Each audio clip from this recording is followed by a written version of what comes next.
Namaskar. Hello and welcome to P Guru's channel. I'm your host Sri IYER. So, is Hindu Desh the solution for the battered, attacked people of Bangladesh of Hindu faith? Is this where things are leading up to? To understand the pros and cons, the viability, the feasibility, and everything else around it, let's welcome General Ravi Shankar. General Ravi Shankar, Namaskar and welcome to P Guru's channel. How are you, sir? Namaskar, and thanks a lot for this joint broadcast. Once again, we put up a naughty problem: is Hindu Desh the solution for Hindus of Bangladesh? Yes, Yeah, it's a yes. very interesting discussion we're going to have. So let's start off. Where do you Yes, want to General Ravi lead me? Shankar, one of our hottest discussions was where you and I were going on, yeah, looking at this problem from opposite sides about 2 months ago. Yeah, And you were explaining how, army cannot go into Bangladesh. At least at that time, the weather wasn't conducive.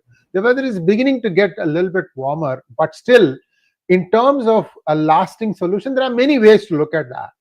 So what we are thinking about is it possible that a small portion of Bangladesh, say 10%, can be carved out and made as Hindu Desh? It's a concept. It could be Sonar Bangla, for example. Could be the another name that it could take.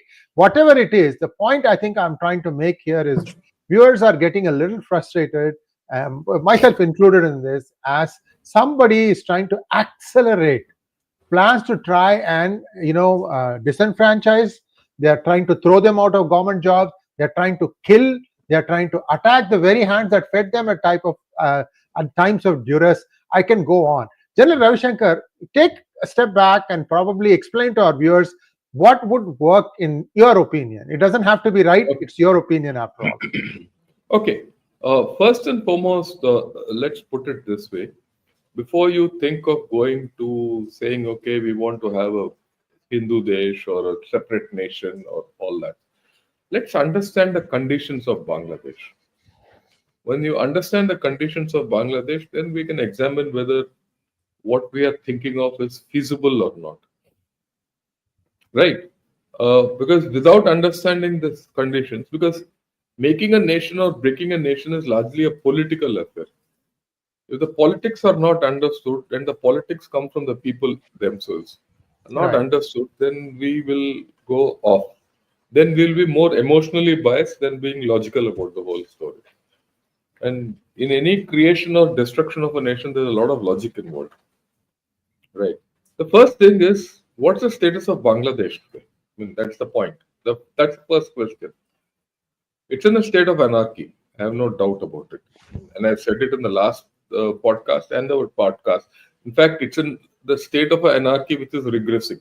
It's not progressing, it's regressing. Okay. Uh, the government which is there is pretty unconstitutional. It's not constitutional. It borders on illegality if it crosses 3 months. I think it has crossed already. So, and there's a government which wants to reform and then hold elections. There's a the section of population which wants to hold elections and then reform with their own thing. And there's one section of the population like called the Amavi League, which has been marginalized, not being allowed to come into the equation. So there are three different ideologies there. They are in a state of chaos. So politically, it's in a chaotic state. And unless the fundamental politics are okay, then nothing else happens. Okay, economically, Moody's has given the verdict that it's a weak state. It's a weak economy. Inflation, there's that, and there is no way it's going to recover. There's no way. And surprisingly, it's going back to its Pakistani roots because it's opened up equations with Pakistan. The students who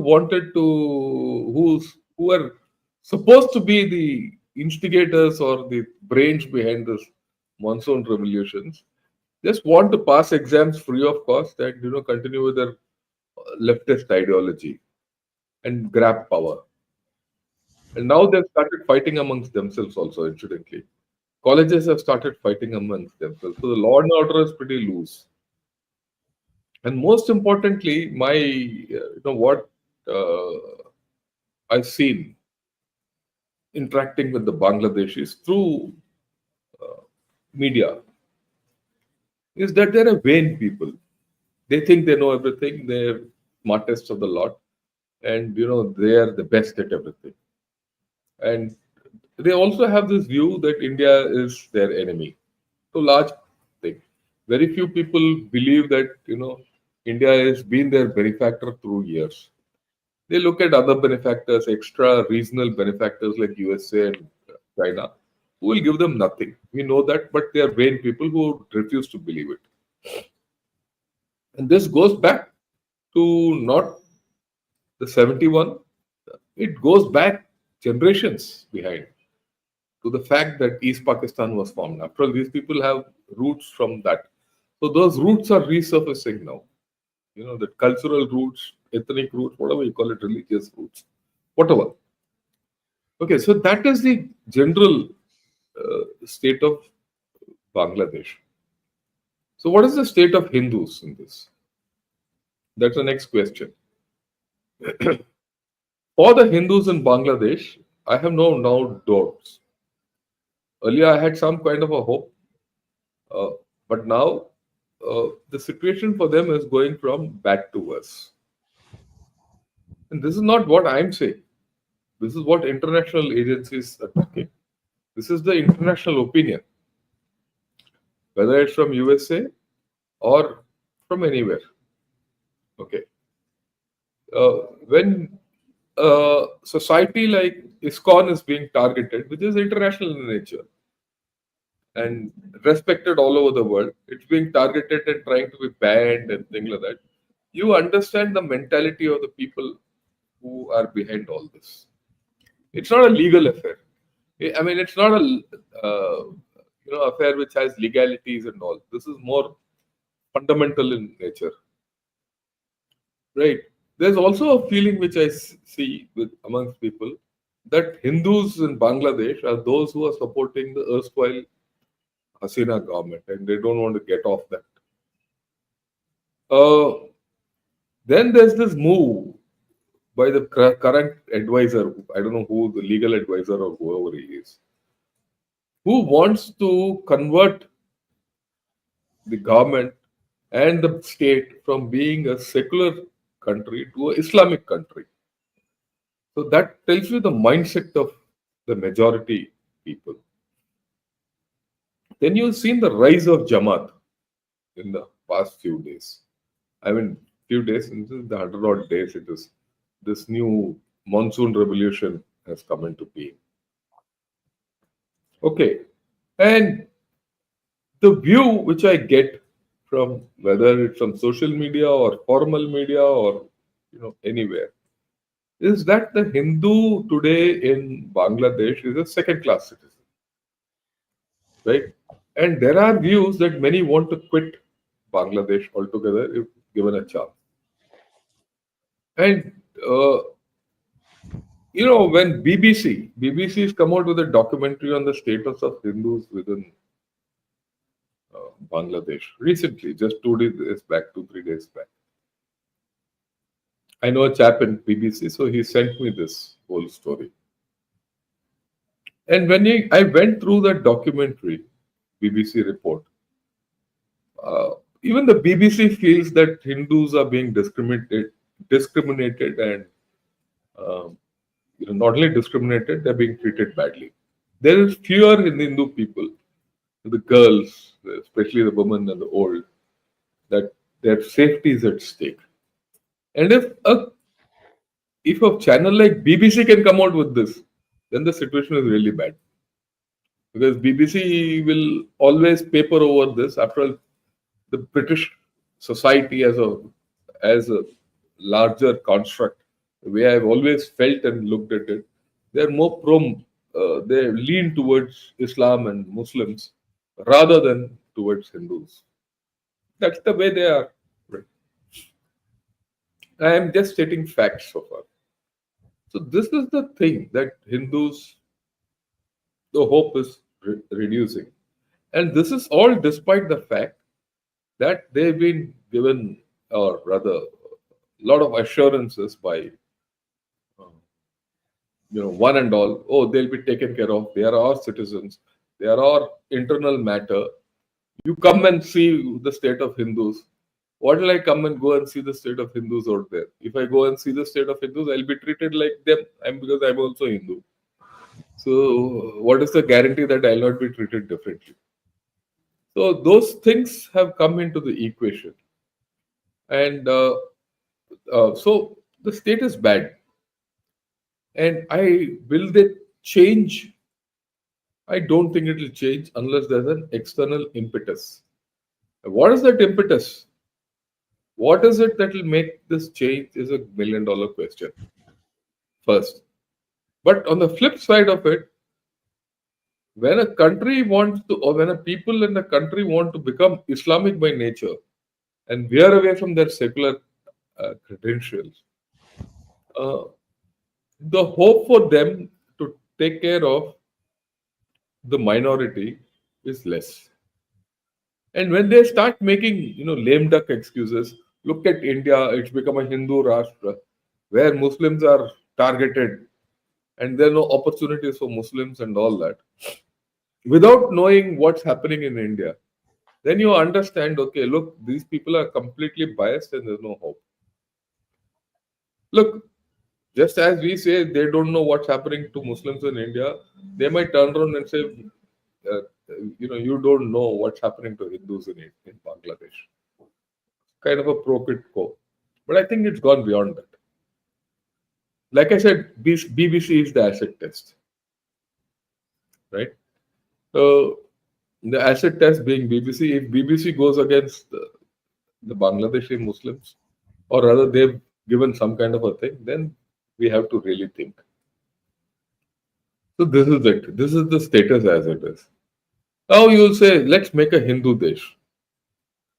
Okay. How do you make a Hindu Desh? Okay, desirable. How do you make a Hindu Desh? Can I get that slide up, please? Yeah. I just want to explain. On the right is the map of Bangladesh with its districts. On the left are the Hindu population majority place. So the first question when you look at the area on the left is, where do you make that Hindu Desh? That's a $1 million question, right? People say, okay, move it all to Rangpur, which is the northernmost district, and convert into Hindu Desh. This is the normal thing which I get. But what happens to the others? After all, there are how many million people there? 13 million people. 8% of their population. Right? 13 million is not a joke. 1.3 crores. How do you make them move all to Rangpur? They have roots there. I mean, I'll bet my bottom dollar to anyone who's listening. What will happen if you're told, okay, this is where you are born and all that, fine. But tomorrow you get off and go and stay in Punjab because that's where you belong. Or say I tell a Sardar who's in Chennai for generations, then look, you can't stay here. You're going to get Khalistan in Punjab. Get out of this place and go there. What happens to him? I'm giving you a hypothetical question. Will he be able to go? Will he be interested in going? Right? Into an uncertain future, because he knows Khalistan India will never give. Rather, he'll prefer to go out. That's why a lot of these chaps have gone to Canada and all these places. Or he'll get out of Punjab and say, okay, I live happily ever after somewhere else. So my own view is that the Hindus in Bangladesh would rather get out of Bangladesh than be in Bangladesh. That's my view. And for all you know, they might be making arrangements for that already. Right? But then they'll still be more trapped or left behind. What do you do with them? So one way of looking at it is make a Hindu Desh. So the first question is, which is this Hindu Desh? Okay. Next thing you'll say is, okay, by some method you make an enclave in Bangladesh and make a Hindu Desh out of it. Okay. Then comes who governs it? Who governs it? You see, one of the biggest problems with Bangladesh is that it's a unitary government. Yeah, please. General Ravi Shankar, we can take the map away. Yeah, take the map away. We don't need it. We can Yeah, go back to it. Sir, first thing, yeah. if the Bangladeshi Muslim thinks that they are being ill-treated in India, then clearly that can be completely negated by the fact that they are still migrating to India. If you are getting such a bad fate in India, why are you migrating? No, no, no. Look, we are not getting into that polemic. No. We are Point not. I'm trying to No, make, sir, is no. Please understand. The question at hand is Hindu Desh in Bangladesh. Let's examine that. Let's examine that. Let's not, then you are saying, why are they coming to India? That's not the question. We are not discussing whether Bangladesh is a nice place to stay or not. Bangladesh is not a nice place to stay for Bangladeshis, except the privileged Bangladeshis and the rich Bangladeshis. Bangladeshis have no future. That's why they want to migrate to India or want to, jump the fence and come here. That's why they want to come do whatever they want. They have to and get an Aadhaar card and become Indian.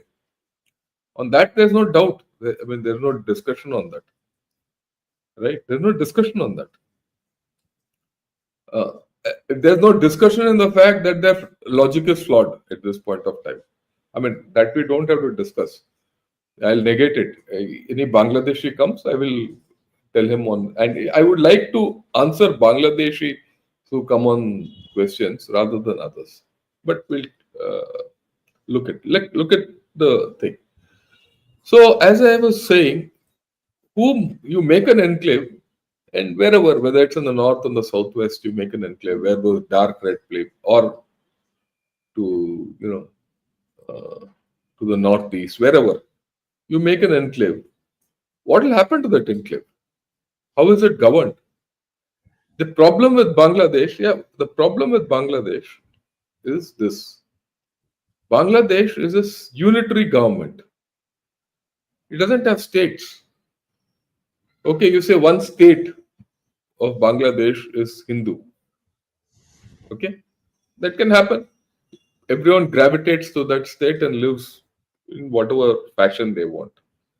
It doesn't happen because in Bangladesh there's no state. It's only districts. The districts are directly under the central government, the only government, the only one government, the Bangladesh government. There's no other government. So even if you make an enclave, all these enclaves will slowly get squeezed out because they will be deemed to be ghettos, and these ghettos can't survive. And this is the way all ghettos have been, what shall I say, slowly reduced over a period of time. The last ghetto of that, or last enclave, I call it enclave instead of ghetto, was the one which is done in Nagorno-Karabakh, where full of Armenians in Azerbaijan. Their security was guaranteed by Russia, incidentally. And one fine day, Russia said thank you, and they were all thrown out of Nagorno-Karabakh. They all had to troop back with whatever they could pick up and go to Armenia. Or you go to the bad experiment of Czechoslovakia in the World War II scenario. Serbs, Croats, Czechs, they all fought with each other. Kosovo. What happened? Right? At least there they had a stable, I wouldn't say stable, they had reasonably well-defined pockets which they could gravitate to, and they broke as per their ethnicities. Because to start with, those countries which were part of East Europe were unnatural countries, right? They came to some kind of a thing, and if you look at the Austro-Hungarian Empire of those days, these had shifting loyalties. One state with one empire, and the same state with another empire tomorrow, things like that, and they've gone back to that. So they went back to their natural state. So in this case, what happens to all these 13 million people there? How do they think? Because if they don't have a political say, and if they don't have a political division, right, then they're finished. Right. So then you say you force create one. How do you force create it? Externally? Externally, you expect the Indian army to go there and create a state and say all Hindus come in here. And you pick them up from the entire part of this country and say you please shift there. That will be a human catastrophe. Right? And that's something like that is something like a migration revisited, partition revisited. And it'll result in violence. I have no doubts about it. In today's age, will we accept the kind of violence which happened during partition here again? One has to think of all these logically. So I don't know whether the Hindu Desh can be imposed upon Bangladesh and it will survive. If it comes from within, yes, then the impetus can come from external thing. In any case, all those hotheads out here who think, oh, army will go and create a Hindu Desh and then give it to Bangladesh to live happily ever after, then all of you ladies and gentlemen and elders and young people and intelligent people are living in a fool's paradise. It will not happen. Whatever has to happen with some logic, where the Hindus are safe and the Bangladeshis are prepared to respect the outcomes of any eventuality. If that political outcome is not respected by the majority there, nothing will happen. Right? So, these are my views. I don't see, to be very honest, I don't see a Hindu Desh coming up. It's impractical. And it's impractical for the reasons I've said. It's impractical because I've read the views of Bangladeshi Hindus. Because even there's a divided opinion. After all, whether you like it or not, we think that every Bangladeshi Hindu wants to come and live happily ever after in India, or get into one of these enclaves which we are now proposing or we are creating, then I think we need to rethink the whole story. So these are my views. I don't know. I mean, the problem vexes me because the state of Hindus is not improving. In fact, it is going down. How do we approach this problem? I mean, it's a good discussion to have. Look, is Hindu Desh feasible or not? I don't see it being feasible. That's my view. How to handle this problem is something I'm prepared to discuss. General Ravi Shankar, I want to go back to the same map that you put up, and I have a counter. Let me just explain my viewpoint. How accurate is this, sir? How accurate is it? What timeline? I don't know. It might be correct or wrong, but it might be off by even 20%. How does it matter? But it can't be more than that. It can't be more than 20% off. So actually, this map gives me a lot of hope, except for two spots. It gives me a lot of hope, and I'll tell you why. First of all, you are choosing the wrong examples in terms of saying that it hasn't worked here, it hasn't worked here. I'll take you back to West Berlin.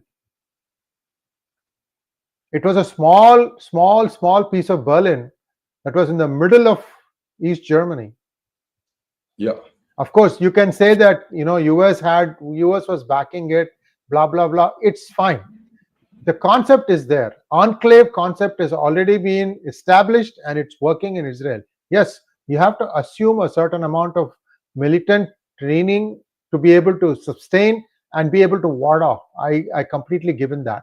So my 2 cents is, if the will is there, it is possible. And I'll tell you how the will come. Like you said, that I'm in complete agreement. No, wait. Let's be very clear. You said if the will is there, it will come. I agree with you. Whose will? I was going to come to that. I was going to come to that. So, sir, I was going to come to that. So we can take away this map. Right now, as you correctly pointed out, the Hindus in Bangladesh are divided. first they need to start thinking as one entity, and that is still coalescing, in my opinion. And people in one part are not thinking the same way as another part, and there are cross currents. Something that needs to happen, that we need something of our own, is something that has to come from within. And I don't buy that 13 million people can find refuge anywhere else, General Ravi Shankar. This number is too high. Just as I don't believe the 7 million stuck in Pakistan can come to India. It's just not possible. I don't think so. And so basically what I'm trying to say is, there has to be a model that has to be created. Hindus have to start uniting. We all are very individualistic in our thinking. In fact, we think a lot. Sometimes that itself is counter to what happens afterward, because you're not having time to react. You had 70 plus years, you had 53 plus years after you became independent. What were the Hindus doing? You didn't see this tsunami coming. Every time there was a change in government, you guys got hit. So I can make those arguments, General Ravi Shankar. The point I think I'm trying to make is, first, Hindus unite. Get behind this concept that yes, we can have a country of our own. The modalities, I see the possibilities are there. There are only 2 or 3 pockets where there is, like right in the middle of the country, that would require some work. But if they set their mind, you have to start thinking that this is the reality and this is what we are going to work towards it. It's not going to be easy. I'm not saying it's easy, but India is right there. Unlike other places where you had to come from some distance to come and support. What will India do? It's not what India do. It's like carrying a big stick and talking softly, sir. No. Let me just hear me out. Carry a big stick and talk softly. Has India done that ever? Look, the point is, yeah, I agree with you. We have never done it. Yeah. We have not carried a stick only to talk softly. We talk loudly with no stick. Right. I have no doubt. But the first thing which you said is, who'll build the cat? That cat has to be built by people within. Yes. People within have to coalesce. Are they prepared? I see some fellow saying, here, oh, General Ravi Shankar is negative. I see that comment. No, this is a thing. No, look. The point is, people don't understand. This is not an emotive discussion. This is not a party. We are not in a party headquarters where we have to toe a party line. This is a discussion on the practicality of an issue or not. The first thing is, has that call come from anywhere within Bangladesh? Has the Bangladeshi Hindu, even one person, have you seen that, look, we need a separate enclave within Bangladesh? If that fellow doesn't talk, all our talk goes for naught.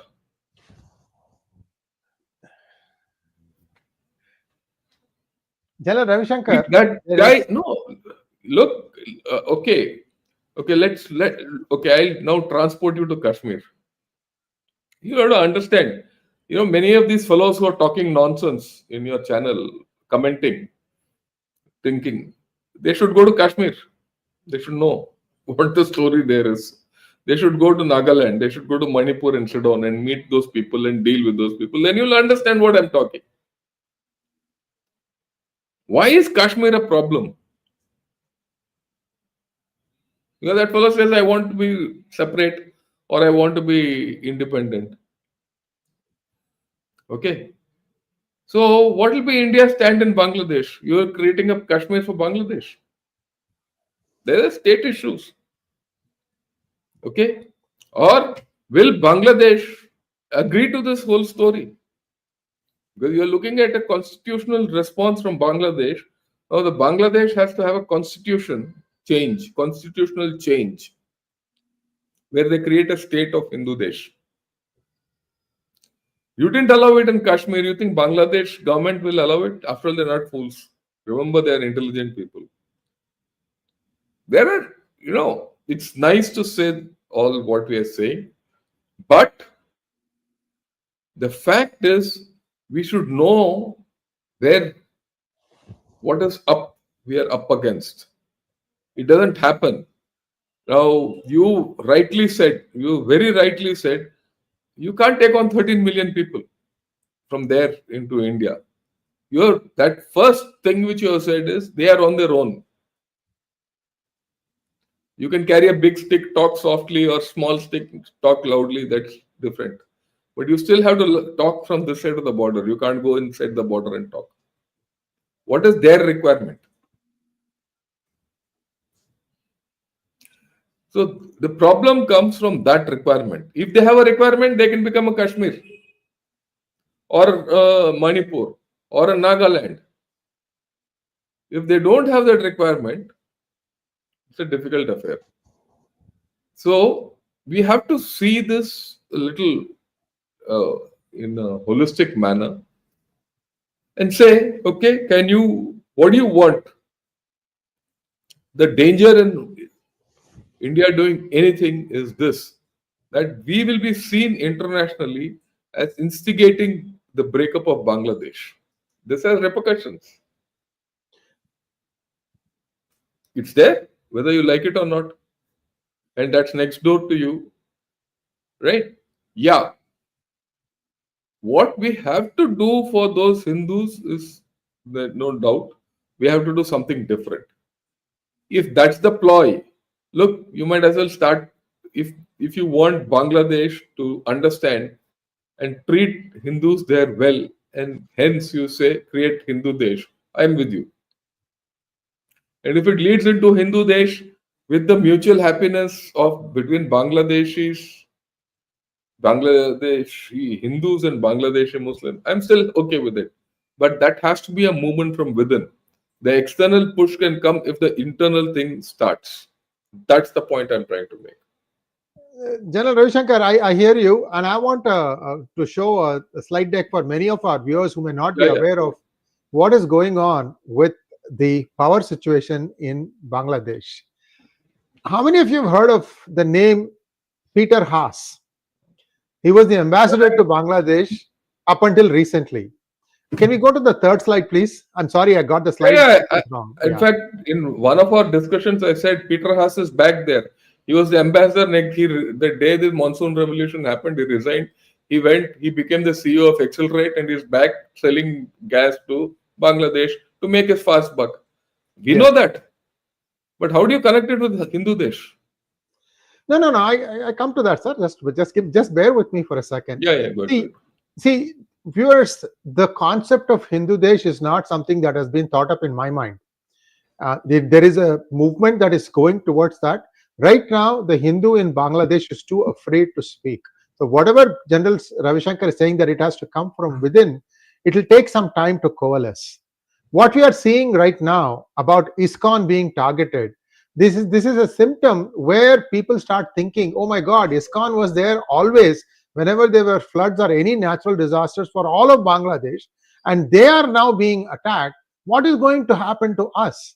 So that is going to happen. There could be, this is not coming out yet, General Ravi Shankar, but you have to be a little bit patient. I'm not speaking in a vacuum here.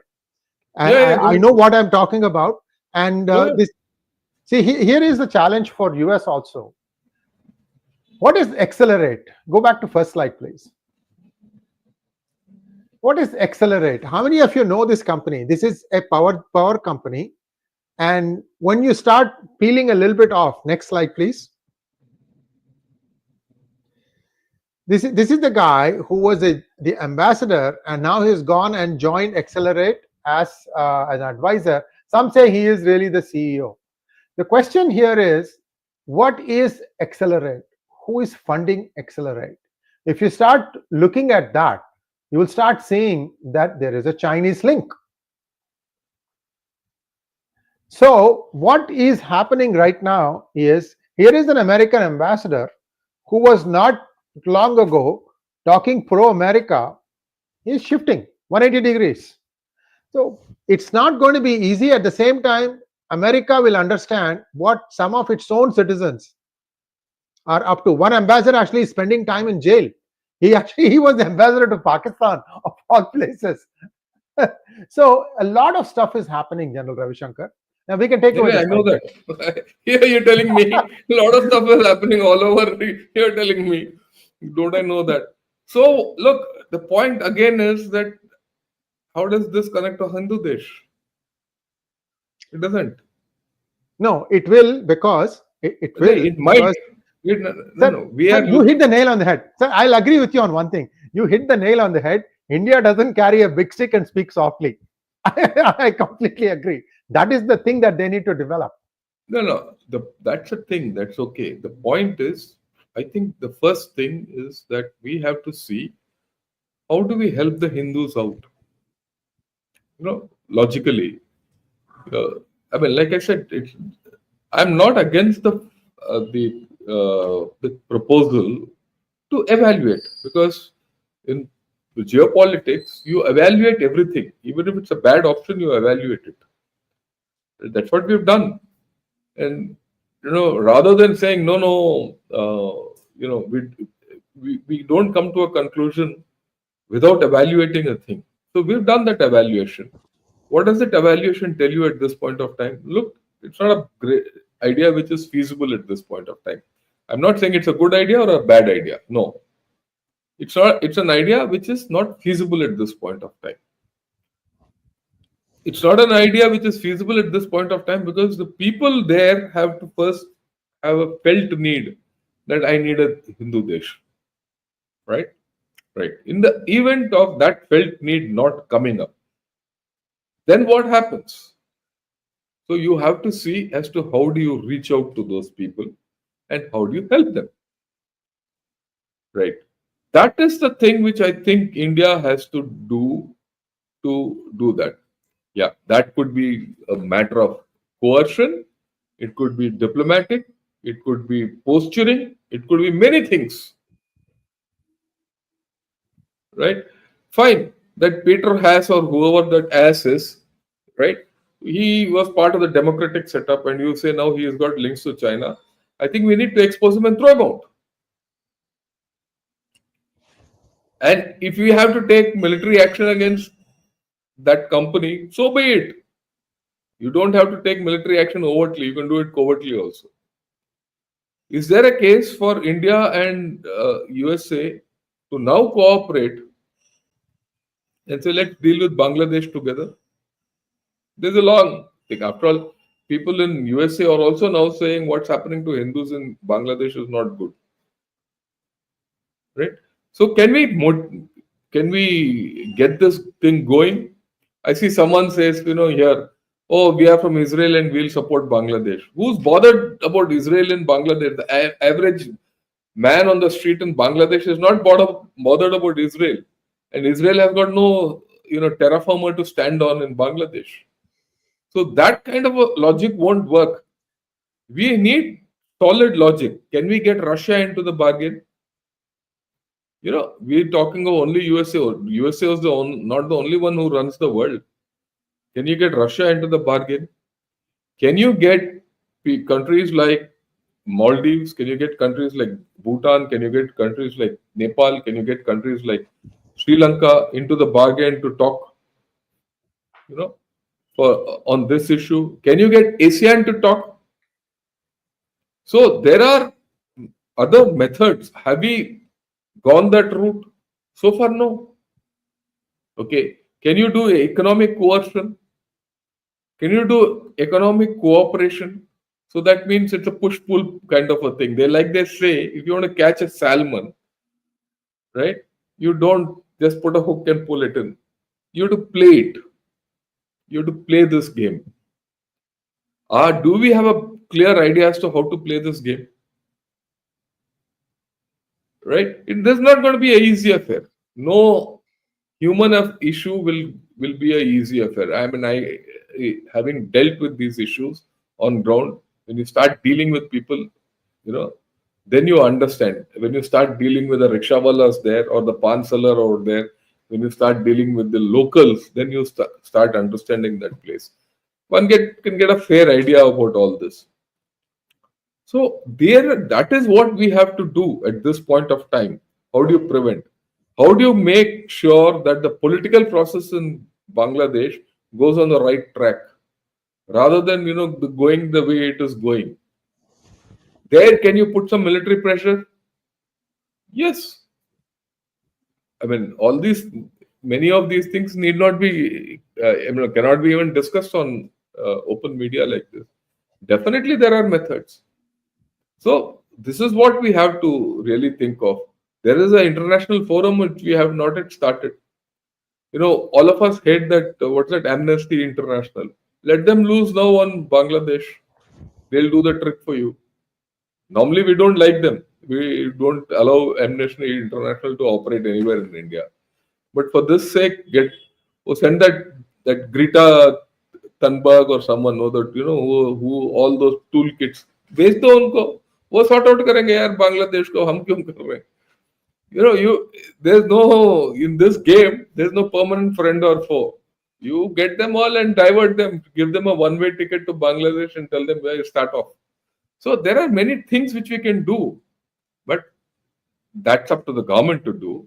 And we need to give a view to the government, we want you to do this.